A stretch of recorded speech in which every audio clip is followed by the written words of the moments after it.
আসসালামু আলাইকুম। সবার আগে বাছাই করা 10টি আন্তর্জাতিক খবর জানিয়ে দেব। প্রথমেই থাকছে শিরোনাম। তবে তার আগে অনুরোধ থাকবে ভিডিওটিতে একটি লাইক দিবেন।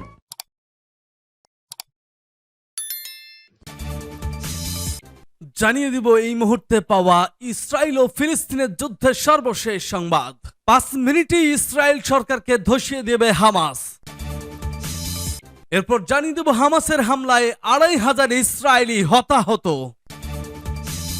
এদিকে সৌদির নতুন মানচিত্র প্রকাশ, সম্পূর্ণ ইসরায়েলকে ফিলিস্তিনি হিসেবে বর্ণনা। এবং জানিয়ে দিব হামাসের দখলে ইসরায়েলি ট্যাঙ্ক। ইসরায়েলের ভূমি দখল পরিকল্পনা তৃতীয় ইন্তিফাদা, চিন্তায় এবার কট্টরপন্থী ইহুদিবাদী বেঞ্জামিন নেতানিয়াহু। এবং সর্বশেষ জানিয়ে দেব ইসরায়েলের বিরুদ্ধে বিশ্বকে ঐক্যবদ্ধ হওয়ার আহ্বান। শুনছিলেন সংবাদ শিরোনাম, এখন বিস্তারিত। তবে তার আগে অনুরোধ থাকবে ভিডিওটিতে একটি লাইক এবং কমেন্টস করে জানিয়ে দিন এই ভিডিও সম্পর্কে আপনার মূল্যবান মতামত। 5 মিনিটে ইসরায়েল সরকারকে ধসিয়ে দেবে হামাস। ফিলিস্তিনি প্রতিরোধ আন্দোলন হামাসের রাজনৈতিক ব্যুরোর প্রধান ইসমাইল হানিয়া বলেছেন, ফিলিস্তিনি প্রতিরোধ গোষ্ঠী ও ইহুদিবাদী ইসরায়েলের মধ্যে নতুন কোন সামরিক সংঘাতের ক্ষেত্রে ফিলিস্তিনের ক্ষেপণাস্ত্র কয়েক মিনিটের মধ্যে দখলদার সত্তাকে ধ্বংস করে ফেলবে। ইরানের সংবাদ মাধ্যম পার্স টুডের প্রতিবেদনে বলা হয়েছে, হামাস প্রধান লেবাননে এক সমাবেশে রোববার বক্তব্য দেওয়ার সময় ইরানের সংবাদ মাধ্যম পার্স টুডের প্রতিবেদনে বলা হয়েছে, হামাস প্রধান লেবাননে এক সমাবেশে বক্তব্য দেওয়ার সময় সম্ভাব্য ফিলিস্তিনি ও ইসরায়েলে সামরিক সংঘাত নিয়ে মন্তব্য করেন। সেই সঙ্গে ইসরায়েলের সঙ্গে কিছু আরব দেশের সম্পর্ক স্বাভাবিক করার তীব্র নিন্দাও জানিয়েছেন হানিয়া। ইসমাইল হানিয়া বক্তব্য দেওয়ার সময় আরো বলেন, 74 বছর আগে থেকেই লেবানন ফিলিস্তিনের প্রতি সহানুভূতিশীল। আজ আমরা আল আকসা মসজিদের আসন্ন মুক্তি দেখতে পাচ্ছি, কারণ আমরা বিজয় এবং উন্নয়নের পথে আছি, যার গতিপথ আমাদের জাতি ও আমাদের প্রতিরোধ দ্বারা নির্ধারিত হচ্ছে। তিনি বলেন, ইসরায়েলের সঙ্গে ভবিষ্যৎ যুদ্ধের ক্ষেত্রে 150টি ক্ষেপণাস্ত্র 5 মিনিটেরও কম সময়ে ইহুদিবাদী সরকারকে ধ্বংস করবে। আল কুদস ও আল আকসায় ইহুদিবাদী ও ইহুদি বসতি স্থাপনকারীদের কোনো স্থান নেই উল্লেখ করে তিনি বলেন, লেবানন থেকে আমি আপনাদের বলছি যে আমরা আপনার স্বপ্নকে ধ্বংস করে দেব এবং আল কুদস আর আল আকসায় আপনাদের কোনো স্থান নেই। ইসরায়েলের প্রতিরক্ষা মন্ত্রী বেনি গান্তোস তেল আবিব ও আরব মিত্রদের সমন্বিত যুক্তরাষ্ট্রের নেতৃত্বাধীন ইরান বিরোধী আঞ্চলিক সামরিক ফ্রন্ট গঠনের প্রস্তাব দেওয়ার পরই এমন আক্রমণাত্মক মন্তব্য করলেন হানিয়া। হামাসের হামলায় 2500 ইসরায়েলি হতাহত। হামাসের পলিট ব্যুরোর প্রধান ইসমাইল হানিয়া ফিলিস্তিনি অভিযানকে জেরুজালেমের পুরাতন শহরের আল আকসা মসজিদের বিরুদ্ধে ইসরায়েলি কর্তৃপক্ষের আক্রমণাত্মক পদক্ষেপের প্রতিক্রিয়া হিসেবে বর্ণনা করেছেন। ইসরায়েলের প্রতিরক্ষা মন্ত্রী ইয়াভ গেলান্ড আইডিএফ রিজার্ভিস্টদের যুদ্ধে নামানোর অনুমোদন দিয়েছে এবং বিশেষ নিরাপত্তা পরিস্থিতি দেশব্যাপী প্রসারিত করার নির্দেশ দিয়েছেন। আন্তর্জাতিক গণমাধ্যমগুলো বলছে, শনিবার গাজা থেকে ইসরায়েলের অনুপ্রবেশ করা হামাস যোদ্ধাদের বিরুদ্ধে রোববার অভিযান অব্যাহত রাখে ইসরায়েলি নিরাপত্তা বাহিনী। ইসরায়েলি সেনাবাহিনী বলেছে, দক্ষিণাঞ্চলে হামাস যোদ্ধাদের দখল করা 22টি স্থান সুরক্ষিত করা হয়েছে, তবে এখনো তারা 8টি স্থান দখল করে রেখেছে। এগুলো মুক্ত করতে সংঘর্ষ চলছে।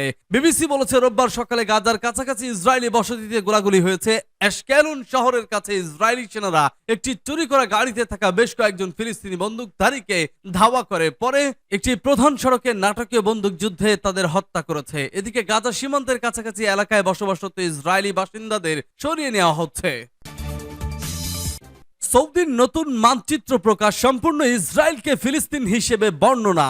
মার্কিন যুক্তরাষ্ট্রের মধ্যস্থতায় ইসরায়েল ও সৌদি আরবের মধ্যে সম্পর্ক স্বাভাবিকরণের আলোচনা চলছে। এরই মাঝে একটি মানচিত্র প্রকাশ করেছে সৌদি আরব, যেখানে সম্পূর্ণ ইসরায়েলকে ফিলিস্তিন হিসেবে উল্লেখ করা হয়েছে। এই সপ্তাহের শুরুতে সৌদি আরবের সরকারি মানচিত্র এবং এর সীমানাগুলির একটি আপডেট এই চিত্র দেখা যায়। সৌদি আরবের জরিপ এবং ভূ স্থানিক তথ্যের জন্য জেনারেল অথরিটি মানচিত্রটি প্রকাশ করেছে, যা তারা রাজ্যের মিডিয়া দ্বারা একচেটিয়া ভাবে ব্যবহার করার জন্য বলা হয়। মানচিত্রটি সাধারণ নির্ভরযোগ্য জাতীয় রেফারেন্স হিসেবে ব্যবহার হবে বলে বর্ণনা করা হয়েছে। এছাড়াও এটি কৌশলগত পরিকল্পনা, বৈশিষ্ট্যের অবস্থান এবং শনাক্তকরণের জন্য ব্যবহার করা হবে বলে জানানো হয়েছে। এদিকে সৌদি আরব এবং ইসরায়েলের মধ্যে সম্পর্ক স্বাভাবিকরণ চুক্তির বিষয়ে বাইডেন প্রশাসন জানিয়েছিল, ইসরায়েলের সাথে যে কোনো স্বাভাবিকরণ চুক্তির জন্য ফিলিস্তিনি সমস্যা সমাধান করা গুরুত্বপূর্ণ। বৃহস্পতিবার মার্কিন পররাষ্ট্রমন্ত্রী অ্যান্টনি ব্লিংকেন এ কথা বলেন। পডকাস্ট সেভ দ্য ওয়ার্ল্ড এর সাথে একটি সাক্ষাৎকারে বুধবার তিনি বলেছেন, আমরা সৌদিদের কাছ থেকে যা যা শুনেছি তা থেকে এটিও স্পষ্ট যে এই প্রক্রিয়াটি যদি এগিয়ে যেতে হয় তবে ফিলিস্তিনি অংশটিও খুব গুরুত্বপূর্ণ হতে চলেছে। ইসরায়েল ফিলিস্তিন সংঘাতের জন্য আমাদের রায়ে একটি দ্বিরাষ্ট্রীয় সমাধান অন্তর্ভুক্ত করা দরকার, তিনি ব্যাখ্যা করেছিলেন। সূত্র জেরুজালেম পোস্ট। হামাসের দখলে ইসরায়েলি ট্যাঙ্ক। ইসরায়েলে হামাসের হামলা শুরুর পর একটি ভিডিও প্রকাশ করা হয়েছে। বার্তা সংস্থা রয়টার্সের হাতে আসা ওই ভিডিওতে দেখা গেছে হামাস যোদ্ধাদের হাতে আটক একটি ইসরায়েলি ট্যাঙ্কের উপর উল্লাস করেছেন ফিলিস্তিনিরা। এতে দেখা যায় গাজায় ইসরায়েলের একটি সাজোয়া যান চালাচ্ছেন হামাস যোদ্ধারা। এ নিয়ে ইসরায়েলের সামরিক বাহিনীর এক মুখপাত্রের কাছে জানতে চেয়েছিল রয়টার্স, তবে দেশটির কোনো সামরিক ট্যাঙ্ক হামাসের কাছে আটক থাকার বিষয়ে মন্তব্য করেনি তিনি। বিবিসিও ভিডিওটির সত্যতা স্বতন্ত্রভাবে যাচাই করতে পারেনি। ইসরায়েল ও ফিলিস্তিন কর্মকর্তাদের তথ্য অনুযায়ী চলতি বছরে পর্যন্ত ইসরায়েলি ফিলিস্তিনের পাল্টাপাল্টি হামলায় কমপক্ষে 247 ফিলিস্তিনি, 32 ইসরায়েলি এবং 2 জন বিদেশি নিহত হয়েছেন। নিহত ব্যক্তিদের মধ্যে বেসামরিক নাগরিকও আছেন। ফিলিস্তিনের মুক্তি আন্দোলনের সশস্ত্র গোষ্ঠী হামাস আরেকটি ভিডিও প্রকাশ করেছে। ওই ভিডিওতে হামাস যোদ্ধাদের বেসামরিক পোশাকে থাকা 3 ব্যক্তিকে আটক করতে দেখা গেছে। শনিবার ভিডিওটি প্রকাশ করা হয়েছে। ভিডিওটি শুরু হয়েছে একটি বাক্য দিয়ে। তাতে বলা হয়েছে, আল আকসা ফ্লাড নামে তাদের লড়াই আল কাসেম ব্রিগেডের হাতে শত্রুপক্ষের বেশ কয়েকজন সেনার আটক হওয়ার দৃশ্য এটি। ভিডিওতে হিব্রু ভাষায় বিভিন্ন লেখা দেখে বোঝা যায় সেটি ইংরেজ ক্রসিং এর ইসরায়েলি অংশে ধারণ করা। ক্রসিংটি দিয়ে হামাস নিয়ন্ত্রিত গাজা উপত্যকা ও ইসরায়েলের মধ্যে যাতায়াত করা যায়। ইসরায়েলে শনিবার নতুন করে হামাসের অভিযান শুরুর পর ভিডিওটি সামনে এসেছে। অভিযানের প্রথম 20 মিনিটে ইসরায়েলে 5000-এর বেশি রকেট ছোড়ার দাবি করেছে হামাস। ইসরায়েলের এনটুলেভ নিউজের বরাতে রয়টার্স জানিয়েছে এই হামলায় অন্তত 22 ইসরায়েলি নিহত হয়েছেন। এরপর দেশটির প্রধানমন্ত্রী বেনিয়ামিন নেতানিয়াহু বলেছেন, আমরা যুদ্ধের মধ্যে রয়েছি।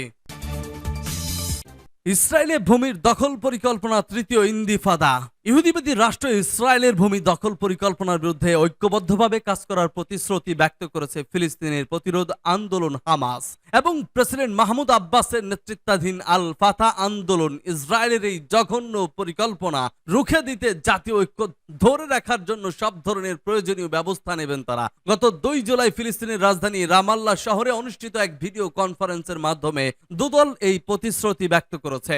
ইসরায়েল যদি পশ্চিম তীর দখল করার চেষ্টা করে তাহলে তা রোধ করার জন্য হামাস এবং ফাতা আন্দোলন ঐক্যবদ্ধভাবে লড়াই করে যাবে। তখন শুরু হয়ে যাবে তৃতীয় ইন্তিফাদা বা গণ অভ্যুত্থান।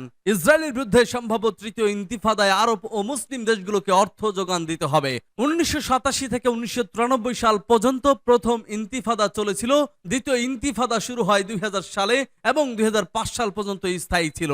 এ সময় অন্তত 3200 ফিলিস্তিনি শহীদ হন এবং ইসরায়েলের 1000 মানুষ মারা যায়। আরব ও মুসলিম বিশ্বের সচেতন জনগণ বিশ্বাস করে একমাত্র ফিলিস্তিনিদের ঐক্যবদ্ধ সশস্ত্র সংগ্রামের মাধ্যমেই অধিকৃত ফিলিস্তিন ভূখণ্ড ইহুদি দখলমুক্ত করা সম্ভব। হামাস ও ফাতা ফিলিস্তিনের এই দুটি দল বেশ সক্রিয়। এর মধ্যে হামাসের দখল রয়েছে গাজা এলাকা।